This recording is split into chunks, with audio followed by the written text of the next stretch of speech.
So little is known about African American history, particularly since slaves were not permitted to read and write. And so little is known about the African American freedmen and artisans who may have occupied what was then called Oberlin Village, that these cemeteries serve as a kind of reminder of us that people had a great deal of respect for the dead, that they had rituals that they participated in. We can tell from the names that families stayed together. Unlike some of the information that were given about the history of African Americans during and after slavery. And so I think it's really important that the Friends of Oberlin and Pineview Cemetery have come this far in this project to preserve the African American past in Raleigh.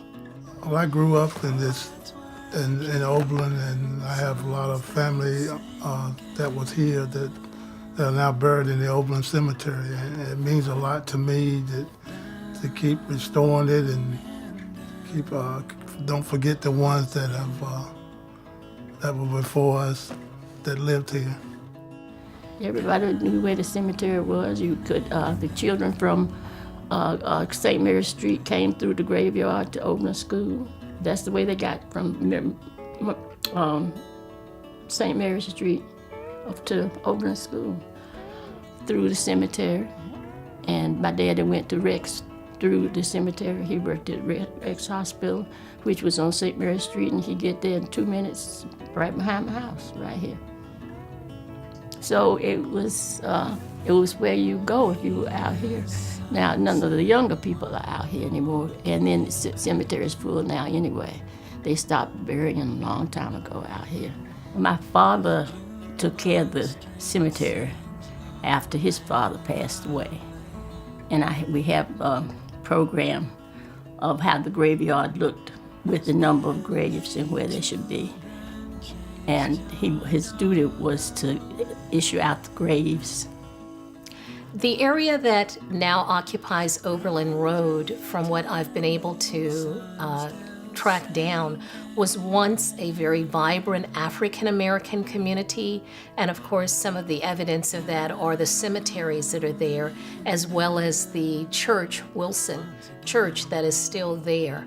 And what we do know is that the name itself came about because someone in that community may have attended Oberlin College, which is a small liberal arts college in the Midwest that has been noted historically for actually having educated many African Americans during the time of slavery and then afterwards. Oberlin Village is the largest freedmen's village in Raleigh, and there were 6 or 7 of them around the outskirts of Raleigh, established immediately after the Civil War for freed slaves. Oberlin Village was the largest one, and it is fascinating because the only way the village was able to be established is that white landowners, white farmers who owned the land around here, subdivided their property and agreed to sell lots to freed slaves. One of the folk legends is that the community was given that particular piece of land by people who owned the Cameron Plantation, which used to sit on what is now Cameron Village. Nearly everyone in the village owned their own homes, and many of them were artisans. There were a large group of brick masons. The next largest group were carpenters. There were blacksmiths. There were people who had all sorts of specialized skills, along with a number of farmers and along with a number of farm laborers. In 1873, the man who owned land on the east side of Oberlin Road, named Nicholas Pettiford, deeded 1 acre to the trustees of Oberlin Cemetery for use as a cemetery. It was deeded to all the citizens of Oberlin Village, and if it ceased to be used as a cemetery, it would revert back to the Pettiford family.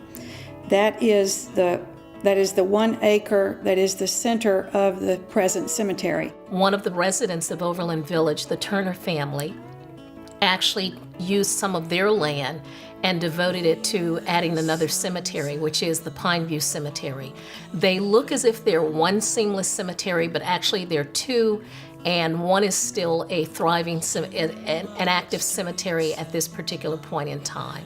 The cemetery, we think, contains about 600 graves, but there are about 145 grave markers. There's a persistent tradition, which we haven't yet proven in historical documents, that the cemetery began as a slave cemetery before 1865, but the deed that we have is dated 1873. If this cemetery were a slave cemetery, then I believe that the grave markers for those slaves would be a group of field stones, a big field stone for the headstone and a smaller field stone for the footstone, right at the very front of the cemetery in the middle of the original acre. And they are arranged parallel on the front row of the cemetery. But they are typical of what you would find in slave cemeteries all over North Carolina. The oldest grave that we know of is 1876, which is for a child, and they're actually in that plot. The cemetery was divided into plots, which families paid a small amount of money for that belonged to the families. In that plot, there's a beautiful obelisk-type grave marker of granite, I believe it is. The mother of this child, she died in 1889, and she's buried with five or six of her infant children who died young, and they're buried around her, and all of their names and death dates are on this gravestone. There's another obelisk at Oberlin Cemetery for the Reverend Plummer T. Hall, who founded Oberlin Baptist Church in 1880, and it is a beautiful granite obelisk with an oval in the top, a recessed oval where there might have been a photograph of him originally, which was a rare feature on gravestones. And another group of stones that are important at Oberlin Cemetery are concrete gravestones, which would have been less expensive to buy than a marble gravestone, but in the hands of a good artisan, a good mason, concrete gravestones can be made in very beautiful shapes that last a long time. Mr. Turner died in 1922, and his daughter, who died in 1911, is also inscribed on this same concrete monument. I expect that these concrete monuments, there are a group of them, maybe 5 to 10 of them in the cemetery, may have been made by some of the brick masons and stone masons that lived in Oberlin Village. They've lasted very well, and their form mimics the marble monuments that were stylish at that time. Another group of monuments in the cemetery were wooden headboards. They are thin boards shaped like a stone headstone, but they're much less expensive. They're usually made of very durable wood, such as heart pine or cypress or cedar.